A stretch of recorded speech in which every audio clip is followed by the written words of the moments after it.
Hello, friends! Welcome back to another episode of Hmong Womxn Thriving. Friends, I'm so excited for this episode today. I am so honored to have Kaolee Yang with us. She's joining us today on the podcast.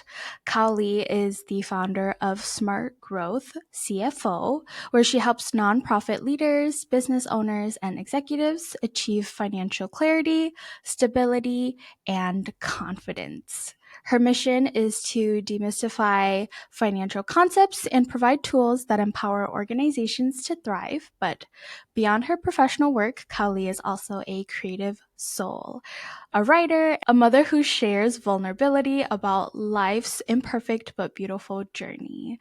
In this conversation, Kaolee and I will be exploring her entrepreneurial path, the heart behind Smart Growth CFO, and the creative practices that keep her grounded and whole. Kaolee, thanks so much for joining me. I'm so excited to have this conversation.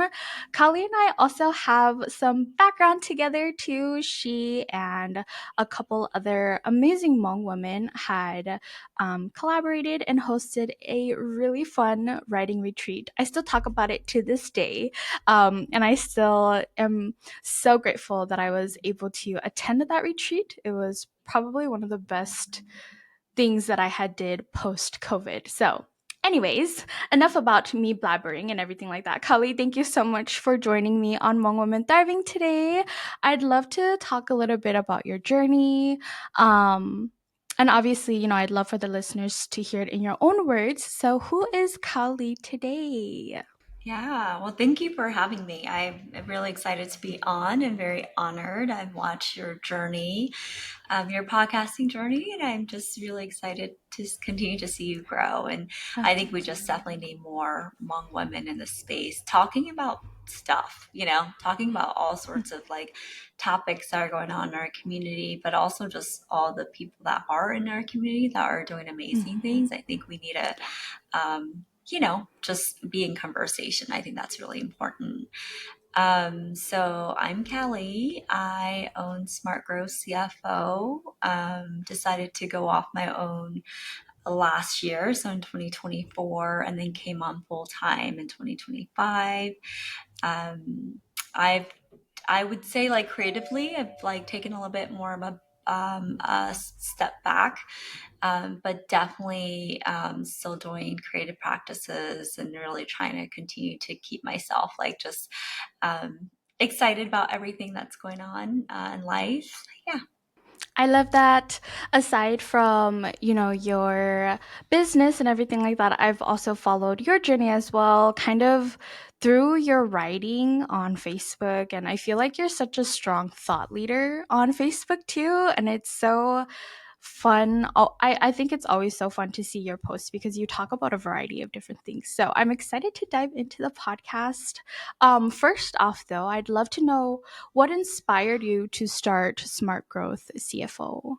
So I've always been in accounting. My background is in accounting. I love numbers. I love what numbers mean. Like I love dissecting numbers. And I think just data in general, I think it tells a lot about, like a company, it tells a lot about the world. Like it's just a lot of information and it's very in line with like storytelling, right? And I think that that's always been something that I really enjoy is like the story of, anything. And so for me with Smart Growth, it's the stories of companies, what they spend their money on, how they spend their money. Like I think that tells so much about them and their values and their mission and their vision. I feel like you get a lot of that through just like looking at their financial statements. And so I started Smart Growth really to, I would say, solve that problem. But I think previously, like just being working in accounting and being on boards and seeing like board members that really always understand numbers, like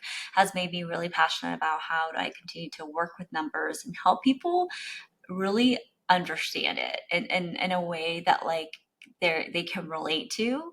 I think it's very easy to just like throw out like all the finance terms. I think with any technical field, I think it's easy to do that, but I feel like true communication is like really having like the end user understand what you're saying. And so I'm very passionate about just ensuring that, anybody who reads financial statements that are our clients, like also get that, like get to learn that through us as well. And so I want to continue to grow, and I want to continue to serve, especially the BIPOC community too, because we don't have history of entrepreneur in our families. We don't really know how to read financial statements. We don't have like we didn't grow with with folks and mentors and things like that that knew about money and business. And so for me, it's like spreading that into the BIPOC community and helping elevate those businesses through like the finance side of things. Wow, that's so amazing. And as you were talking about that, I was also thinking about that too, because I think financial literacy is so important within our communities, especially in the BIPOC community. So that's so awesome. And you're doing such amazing work because some of us do not like numbers. None, a lot of us aren't good at numbers too. So that's so, so, so amazing. I want to step into kind of the entrepreneurship and leadership journey of yours. What does financial clarity and stability mean to you, and why do you think it's so important in, the communities that you serve, especially our communities? Yeah, I honestly believe that money is power and influence. And I have a deep love for like women with money. I feel like when you give money to women, they do a lot of amazing things. And so for me, like the same thing with BIPOC community, right? I feel like when the BIPOC community gets access to information, knowledge, and they're able to like build a big business, a great business, like they're able to give back to their communities, right? And I think that that's so important because there's such a wealth disparity in the US. And I think a lot of times it's because, again, we don't always have access to the funds. We don't know people who can give us access to the funds. We don't know anything. Sometimes, again, we don't have like the mentorship of like, hey, this is how you might grow your business, right? Like we only know like as much of the resources that we can get. And I feel like that for the BIPOC community has not always been like equitably given. And so I think as somebody in the finance space, I just want to continue to help with that like knowledge transfer of like this is what your numbers mean, this is where you can get access to like funding, access to capital, this is how you can grow your business. And I think that is just really important because again, like I think that if you have lived experience and you have money, you're able to give back because of your lived experience, right? And so again, for the BIPOC community, that's like the struggle of what it means to be immigrants, sometimes refugees, sometimes just knowing that maybe you came from a home where you had a single parent, um, being the first person in college, right? It's like all those things that like you've experienced. And so now with like your, extra knowledge, you're able to again give back to your community. And of course, I think the BIPOC community is the most disadvantaged, and so that's why it's super important for me. Thank you for sharing that. As you stepped into your entrepreneurial journey and everything like that, what challenges did you face as you built your business? And how did you, if you could share, I'd love to know how were you able to overcome those challenges? Yeah, I think this year the biggest thing for me is like learning to let go and delegate.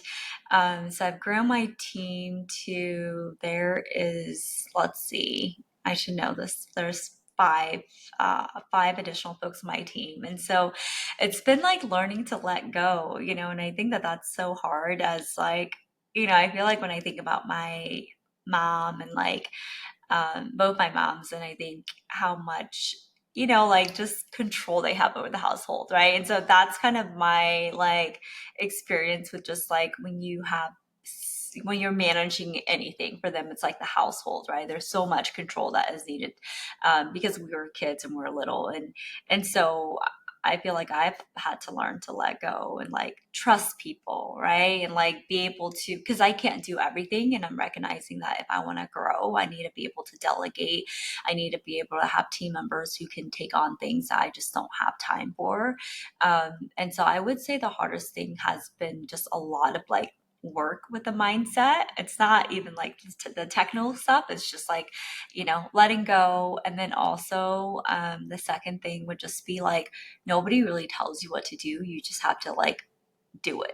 Right. So, kind of like your podcast, right? You just know, like, you need to know what your metrics are, right? What your goals are, and you have to show up every single day. And some days some days are, a little bit bad and some days are a little bit good. But you just have to keep going. Right. And I feel like that can be hard if you're like not as self-motivated. So I think, finding that self-motivation is really important.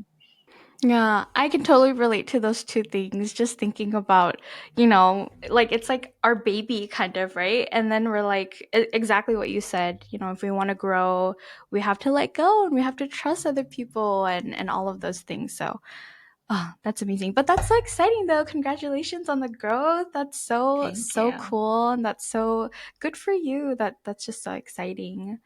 Um, how, I feel like you are a strong leader. As I've said, I followed your work for a while. And how do you view your role as a Hmong woman leader in business and in finance? How do I view my role as a mom? I think that that's a really good question. I don't know if I've ever thought about it. Because I think I just, I feel like as like a professional, I just have certain expectations of myself, right? And so I guess I try not to think about like me being a woman and being in business versus just being a professional in business. There's definitely certain things that, I need to like make sure I'm doing for my team, and for my clients, right? And so I think that, maybe in the sense that, people do know that I'm Hmong and I'm Hmong, I'm, like the Hmong capital of the US. And so, I think that's very apparent. And so I think just when I'm meeting, sometimes I meet people who, have not like, don't know a lot of Hmong people, right? Because I don't just serve like the BIPOC community, I serve all communities. And so, I think it's just continuing to represent myself well. But, I think just in the accounting field, it's important to, be transparent and, do a good job. And I think that that's the same thing that, as like a Hmong woman, it's, that I think makes it even more important because, I think not wanting to like give Hmong people a bad reputation of, what we're like our capabilities and things like that. But, I try to just think about myself as a professional period and not necessarily like I'm a, like a Hmong woman in business, if that makes sense. Yes, yes, that does. Thank you for sharing that.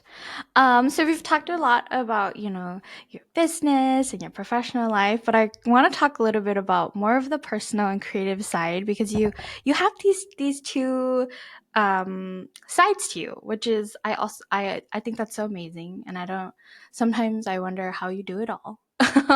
So I'm curious, you are a mother and an entrepreneur and a creative. How do you balance these roles, and what grounds you through it all? I mean, I think I just do what I feel. And I think when I'm going through stuff, so I used to write a lot about like my divorce because I was going through my divorce. And I very much feel like if I'm going through something, I do want to share it with people because like one day I won't be in that spot, and so, and I feel like that with being, like, it's been, I don't know, like 7 years since I've been divorced. And so the feelings when I first got divorced is very different from how I feel now, and I feel very, like I don't look back and I don't, feel any regret being so open about it. I'm glad that I wrote about it. And that, I had a lot of people just reach out to me and, as they were going through their own journey and because I felt very lonely. Right. And so for me, it was just like, I want to be able to share the things I'm going through because, well, why not if it helps somebody, right? And so as I'm going through my entrepreneurial journey, I've, tried to share just leadership things I'm learning or things about myself that I'm learning and what I'm doing. Because I also want to share that. And I love when people share it too, right? So I follow a lot of people who are on similar journeys because I like being able to learn from them as well. And so for me, just like sharing that is really easy. And I feel like I want my kids to also be able to express themselves and share things. And, I think it doesn't cost anything to, share, right? And I think the more that we can share and connect and find ways to help one another, like the better. But, I think but writing like gives me a lot of like that. It's like my journal too, right? And so I think that relieves a lot of like the stress of other things that are going on. And yeah, and it just makes for like a happier me, which makes, a happier mom and a happier like, leader. That's amazing. Thank you for sharing that. And you inspire so many people. I feel like a lot of the things you write about, probably not a lot of people will talk about in our community. So I think it's something that is so inspiring. And especially now, even as you're continuing to write about your entrepreneurial, that word is always so hard for me to say, entrepreneurial journey. It's inspiring me as well, as I think about ways of expanding different parts of my life and everything like that. So I love it. Please never stop. Yeah, thank you. I want to talk a little bit about a creative outlet for you. You talked a little bit about writing and how that's um, helped you in ways. You've shared a lot of your reflections on life, motherhood, and imperfection. What role does creativity play in your life? Ooh, I think a lot. I think that being like a business owner, you have to be creative, and being an entrepreneur, you have to think outside the box, right? And like there's no like solution that just gets thrown in front of you. I think you can grow your business so many different ways. You can, just like you can market different ways. You can do a lot of the like things a lot of different ways, right? And so I feel like I have to be creative and I have to always be like stimulating myself creatively, because if I don't, then I feel like it gets very bland and boring, or I'm doing things like everyone else, right? And I think, as I think about my company and I think about growing it and the people that I'm hiring, I want people to be always thinking outside the box, just because we've always done, just because in accounting we've always done things a certain way doesn't mean that we always have to market that way or that we have to, create a corporate culture that feels like everybody else. I think that you have to be creative to be innovative, and I think innovation will always win. And I think that is so important especially in like an industry like accounting where it is pretty boring. I would say it is quite boring. And so, but that doesn't mean that there's not innovative ways to like make it better or, continue to think outside the box. And because I think that that's the only way that we can continue to grow the industry and also the work that we do. Yes, I'm stealing that. You have to be creative to be innovative. I love that. I love that. You spoke a little bit earlier about vulnerability, and I'd love to ask, why is it important for you to share the more vulnerable, imperfect sides of your journey? I think that because we're all real people, and I feel like in the workplace, we don't always get to see that, but we bring our whole self to work. We don't always show our whole self at work, right? But we bring our whole self. And so I think that it is important as a leader to acknowledge the real things that are on in people's lives. When I was going through my divorce, I had two partners at my accounting firm. Like one was like the head partner, and I remember he just like we went on a walk, and he just told me about, I can't recall if it was just, I want to say maybe they were just having a hard time in their marriage. But he was just very real with me about his experience and holding space for me. And that made me feel so like heard, seen, cared for. And then I had another women partner who, took me to lunch and just held space for me to like talk about this, because I literally felt like I was at work and everybody's just, the world's just happening, but like my whole life was completely like, you know, like taken from me, I felt like, and so that was a real experience for me. And I think that and it affected how I work, right? Like it was just, it's not like I'm a robot where I could just turn things off. Like I was definitely feeling, um, I was definitely traumatized. I was definitely really depressed, really sad. And yet I still have to like show up at work. And so I think it's just, I think we forget to acknowledge that, you can still be professional and still go through a lot of crazy things. But that we are also empathetic to that and hold space for people who are dealing with a lot, because everyone is dealing with a lot. Yes, and I love that you had leaders that provided space for you in that way. And I hope, that the workforce can continue to learn to share spaces and create those spaces, because I think a part of me feels like it's like half and half right now.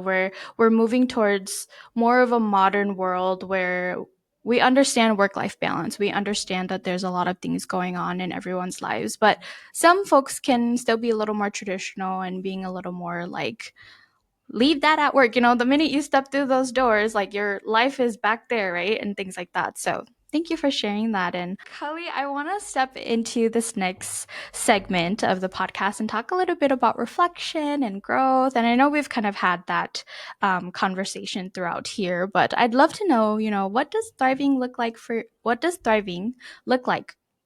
you right now, personally and professionally? I would say thriving for me looks like being able to give back. I think that when you're surviving, it's very self and like very, me and all my problems and what I need to do for myself. So when I think about thriving, it is more outward, right? More being able to help my friends, more being able to be there for my children, me being able to be there for the people in my life, my families. And yeah, I feel like that's thriving, right? Because like then you're able to give back again, like because thriving to me is self, but surviving is self, and then thriving is, more outward. And so I think I feel good. I think that there's definitely still a lot of things I'm learning and growing, but I definitely feel like I'm very ready to continue to like give and just, yeah, give to my family, to my friends, my children, to the people around me, to clients, to my team. Yeah. I love that. That's amazing. Kali, looking back, what lessons have you learned that you would want to share with other Hmong women entrepreneurs and creatives? I would just do it. Just do it. I try to like, there's like a phrase, I think it's, gosh, something about perfection. It's like, it's completely not coming to me. But like, I just tried, or like, done is better than perfect. Yes, I think that's the quote. So done is better than perfect. And sometimes you have to do it so that you can test it out too. Right. And so, in terms of like, when it comes to like creative pursuits, I feel like you need to just do it. And even like in business, right? Like you can take a really long time to write a plan or to talk about something, but you really have to take the steps to it too, because then you learn as you go as well. And for me that was like, because I used to, for a while there I was thinking about getting my MBA, and then I was just like, you know what, I just need to open my own business. That's like the best MBA that I'll ever have, right? And so, not to discredit like the MBA. I think it's a great degree, and maybe someday I'll still go back for it. But I definitely just very much feel like, just do it. just do it that way. Then if you make mistakes, you know how to fix it. You get that feedback loop a lot faster. Just like, if you want to start a podcast, like start it, right? People will tell you what they want, what they don't want, what they like, what they don't like, right? Like data is there. And so that's like your feedback of like how you continue to improve. But if you don't start, you never have anything to like improve on. So I would say just do it. What's the worst that can happen? I love that. And friends, if you're listening on, Kaolee is not the first person to give this advice. I feel like all of the entrepreneurs that I've had on the podcast, that's the continuous kind of advice that everyone has been giving me and the listeners to just do it. So here's your sign. If you were looking for a sign and came across the podcast, just do it. um Kali, we're coming towards the end here of the podcast. I have these kind of three core questions that I ask every person that comes on the podcast. And I'd love to know first, what key message or inspiration would you like to leave for the listeners today? Ooh, gosh, since I already used the just do it, I'm trying to like think of the next one. Probably like, gosh, work on your mindset. Work on your mindset. Work on yourself. I think along the, like why people don't do it is because like the voice in our heads, right? And so I feel like you're always going to be like the best investment. If you work on yourself, on your mindset, on, like, again, if you don't have anything, like sometimes you might feel like I don't have anything to work towards, like work on you, like read books, like listen to meditations, like go outside and exercise, like work on you, because that's going to really help as you go through life, go through hardships. Like your mind is going to be what's going to get you through it, right? And so I think that emotional resilience is so important, and that it is like a muscle. You will be facing harder things, or it feels like harder things, right? And like I think about that for myself, as as my parents are getting older, and um like I want to build that emotional resilience for when things are not great, and I want to be able to be like just a pillar of strength for the people around me, which requires me to like also exercise that, like mental grit and resilience. So I would say work on yourself, work on your mind. Yeah. Thank you for sharing that. Such a good reminder. Kali, what are your dreams and goals moving forward, both in your business and in your creative life? Um, I would say, gosh, like I want to grow my business like to be national. So I want to open, offices in like multiple cities across the US, build a really big team, and build, like client service that is just impactful, that is communicated well, that brings a lot of value. And so that's really important to me in business as like we grow. It's just like I want to like be able to give a lot of value to our clients. So I would say that is for business. I want to be, like a good mom. I think that's really important. I want my kids, like the way that like I like to think about how I continue to parent is like when my kids are in trouble or they get in trouble, I don't want them to think like, I don't want to tell mom. Like, I want them to be like, I need to call mom, right? Like, if they're like, out and there's trouble, I want them to be like, I need to call mom, instead of being like I need to hide this from mom. And so I think about that a lot, just like how do I need to continue to like have that relationship with my kids so that they know that they can make mistakes with me, and that I'm not going to judge them, I'm not going to make them feel awful, I'm not going to be mad at them. Like I want them to come to me versus like hiding things from me. And so that would be like my underlying like foundation to how I want to continue to parent. And then yeah, I think just like adding value to the world. I feel like I just want to make an impact, like whether to my friends or, to people in my life. Like I want to be very present, that when I'm talking to my friends, like I'm there with them, I'm holding space for them. I feel like that is so important for me, is like to have connection where, again, when I'm in a space with you, I'm here with you, right? I'm not like thinking about all the other things that are happening in the world, or that are, deadlines or other people. Like I want to like build a life where I can like be super present with whoever I am with. Thank you for sharing that. Kaolee, where can the listeners find you and your services and your creative outlets? Where can the listeners find you? Yeah, so we are on our website is smartgrowthcfo.com. And then on Facebook, we're Smart Growth CFO. And on LinkedIn, we're Smart Growth CFO. And then on Instagram, we are, I think it's Smart Growth _ CFO, if I'm not mistaken. And then I'm Kaolee Yang. My page on Facebook is Kaolee Yang. And then on Instagram, it's Hi Kaolee Yang. Um, so yeah, yeah. Awesome. Friends, I will link all of those links and pages and all of those good things on the description box below. So if you're interested in following Kali's journey or her business, go ahead and give her a follow, send her a message if you need financial help and you don't know numbers. Kali, my last and final question for you, even though I feel like we can go on and on, is what does being a Hmong woman mean to you?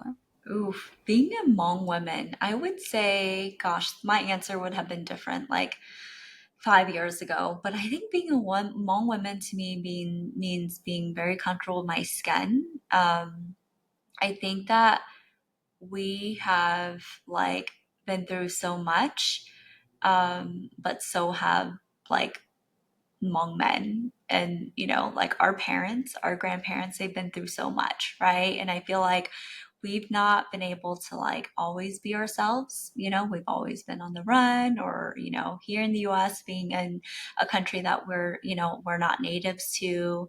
And so I think for me, being a Hmong woman is continue to like be comfortable in my skin, so that the people around me can also be comfortable in their skin, and show up as like who they are. And I think that is, I've talked about psychological safety in the workplace, but I feel like that's also really important in friend circles and family circles, like just in communities. I think that if everybody can have that psychological safety to like be themselves, I think that we can all work even better and do more things, and just feel safer. And great things happen when we feel psychologically safe, right? People get to show up as themselves, they get to be who they are, and there's so much beauty in like people being who they are. I just think every voice is so valid, and we need that. We don't need everybody to be the same. We don't need everybody to just be in agreement, right? Like I think we need people to be who they are, because who they are is what makes like, the things better, makes companies better, makes friendships better. I love my friends. I love how diverse we are, even though we're Hmong women. Like we have different interests, different backgrounds, grew up differently. And I love that, I love that we have had different experiences and we continue to get to learn from each other. Thank you so much for sharing that, Kali. That was so great. Thank you for coming on the podcast and sharing your journey with us. It's so empowering and so powerful.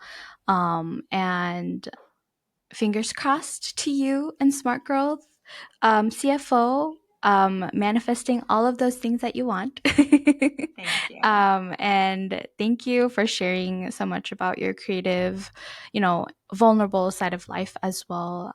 I think your story is a great reminder that thriving is both about clarity and wholeness.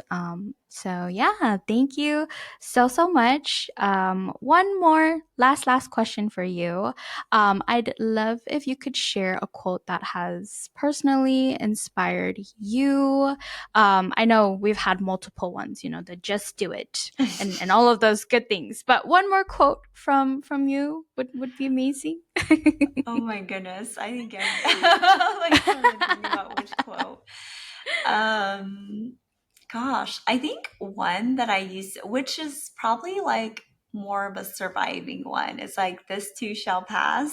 Mm, I used to use that one a lot when I was running I like ran half marathons and 10Ks and yeah. 5Ks. And so it was a reminder that, like all the hard things, like it's going to pass, it's not going to go on forever. Right. And so, Yes. I think that that's one that, I used to use a lot and have not in recent years because I feel like, yeah, like when I think about this too shall pass is very like, it